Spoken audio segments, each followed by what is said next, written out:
Will we be able to bring in outside food and drinks like Sioux Falls and other towns?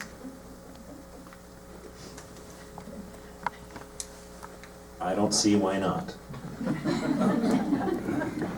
That's a welcome answer, a welcome answer.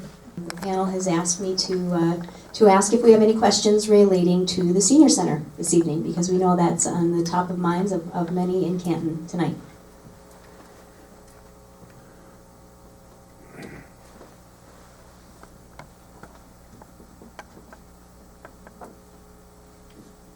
How long has it been that way, that the black mold has been there, like it was in the paper? It's been that way for quite a while, hasn't it? Mr. Mayor? We did get a test results back here recently. It's not black mold. Just want to make sure that's clear. There's nothing in that senior citizen center now that is unsafe. We do have some work to do there. And I'm not clearly sure, we had some scheduled for last fall that didn't get done that probably would have headed some of this off. Unfortunately, some stuff got in our way. We understand there's maintenance issues there we have to deal with, and we will get those dealt with here in short order. And that it will be the next thing, is to start to look at, as a potential next project, what do we do with the senior center? I would just like to say that I hope you all heard there is not black mold in the senior center. And it would be nice if you would share that information with all the people you know, so that it is not perpetuated that there actually is when there is not black mold. That's a serious allegation, which we took very seriously, jumped right on, and it is not a problem in our senior center. There's other problems that need to be addressed, as the mayor said, and they will be. But we do not have an infestation where people are going to get sick simply by walking in the senior center. That's important to say many times. How is the senior center funded? Does the city own that building, or does somebody else own it? And could you explain the funding and how that runs? Yeah, Mr. Mayor? yeah, we own the building itself and lease it to the senior center. We make annual donations to them and are responsible for maintenance of the building, but that's where our responsibilities stop. The rest of it is funded elsewhere.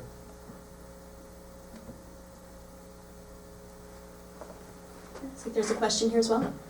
Yes, being the active generation is involved with the center, have they ever been approached with getting in on this and getting some money from them? Because they seem to be running the place, and they should be involved too. It shouldn't be all put on the senior citizens.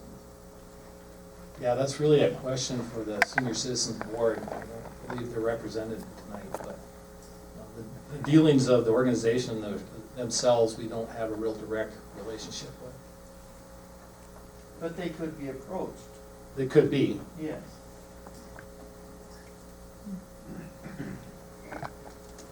Any other questions relating to the Senior Center?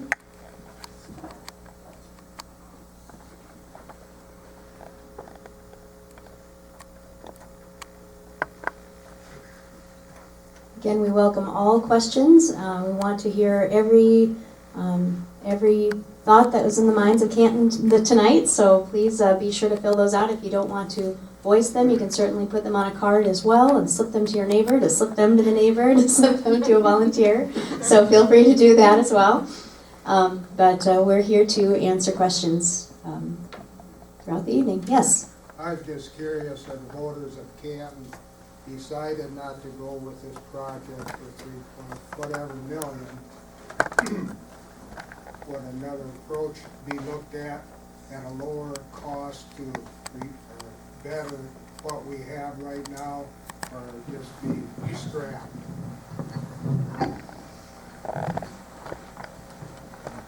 Looking at the pool design, Craig, again, we're using the existing vessel for it, and if we're going to build something, which we have to, I mean, point blank, it just needs to be done.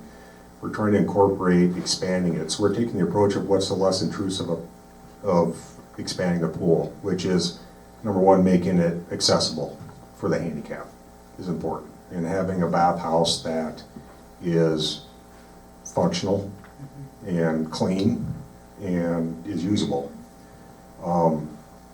During that process, we looked at all kinds of avenues. Actually, SEH came up with 6 different designs for everybody to look at with different varying costs. And when you talk about costs, I'll share this with you. A lot of it has got to do with the pool vessel itself and the systems to run the pool. When we talk $3 million on average for pool amenities, 13% of the cost come from pool amenities. Currently, we are at 10%, what we're proposing for amenities, all the play structures for cost out of the 3 million. And out of that 10%, half of that are alternative items, which is the lily pad, walk, and the big slide. So the base bid of $3 million, only 5% of that are the amenities to have fun in the water. The rest of that cost is associated to the infrastructure, the filtration systems, the pool vessel itself, and a bathhouse. And we can go cheap on the bathhouse. We can put a Morton building up if you want. But we don't think that's what the city wants to be viewed as. We want something that's going to last, something that's durable, something that's going to withstand 50 years, something that's low maintenance. So even with the cost of the bathhouse, which is roughly $500,000, that includes all the plumbing, electrical to the bathhouse, which is still going to be there regardless of the bathhouse construction. It's going to be pretty hard, in our opinion, and in the engineers and architects' opinion, to try to lower that price without having anything less than what we have now, to be honest with you.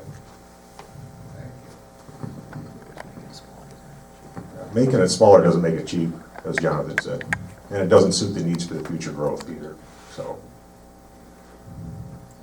I just Yes. have a comment. Mine's more of a comment based upon how it's going to cost a little bit more every year. I think in the long run, it's going to be handled by people just buying family memberships. I know in the past, talking with other family members, people are hesitant to buy a membership because not this past summer, but the summer prior, the pool was closed a lot due to contamination, and comments throughout the community are, well, why buy a family pass if we aren't going to use it half the summer? So I think the building of this and the filtration system, that it's going to be, people are going to be more willing to purchase that family pass and feel like they're going to get their money.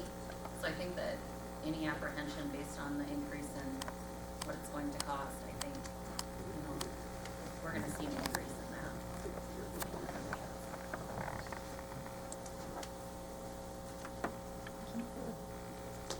Any other questions, comments?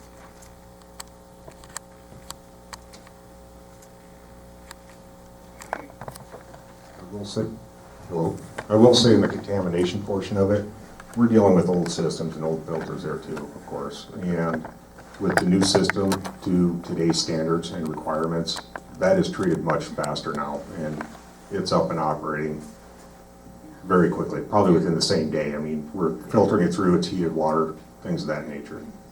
So it won't be shut down for the day or 2 days or whatever it takes.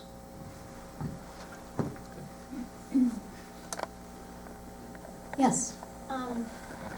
In the process of doing these pledges, several people in the community have approached me in my office just saying, how are you going to make sure these people pay their pledges in the future? And I know, Steve, you've done this in many communities. Can you maybe explain a little bit how it has worked in other communities and how these pledges have come through for the pools? Yeah.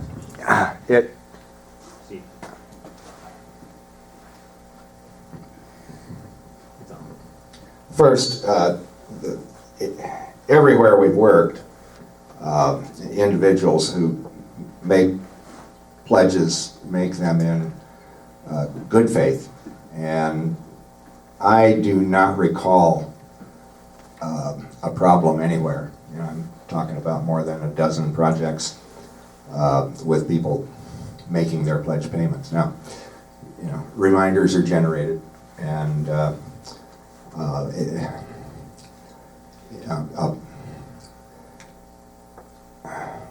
charitable pledge is an enforceable contract. you know. So if it ever came to that, and it never should, it's a contract that could be enforced, but given the circumstances, the philanthropic circumstances, we need to recognize that anybody who's made a pledge is living a real life. And there may be an illness or some other unfortunate circumstance that makes it impossible for them to continue making the pledge. And if that happens, our recommendation would be to understand and perhaps negotiate a year abatement, after which the pledge could be picked up. It's just you have a human conversation and relationship with your donors. It's not like we're not providing someone with a commodity in return for a payment that they're going to make over time, and then we're going to go after them if they don't make the payments. And as I just want to close again by saying that generous donors support projects in extraordinary good faith, and the likelihood that they're going to fail to make a pledge is very, very small, or fail to make pledge payments is very, very small. Is that responsive to your question? Yes, I will relay that to those that are asking me. Tonight we've discussed some of the physical build proposed for the Aquatic Center. We've discussed the funding that's been planned from the 3 sources that have been proposed.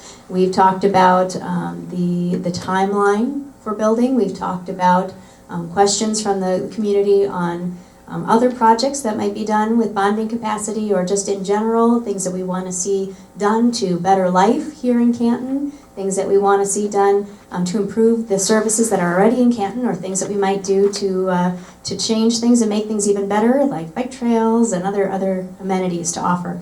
So we've touched on a lot of topics tonight. We want you to know that the conversation does not end here. We have a lot of talking yet to do before this comes to a public vote. So please do remember that you can continue to ask questions on this brochure, and we encourage you to take this with you.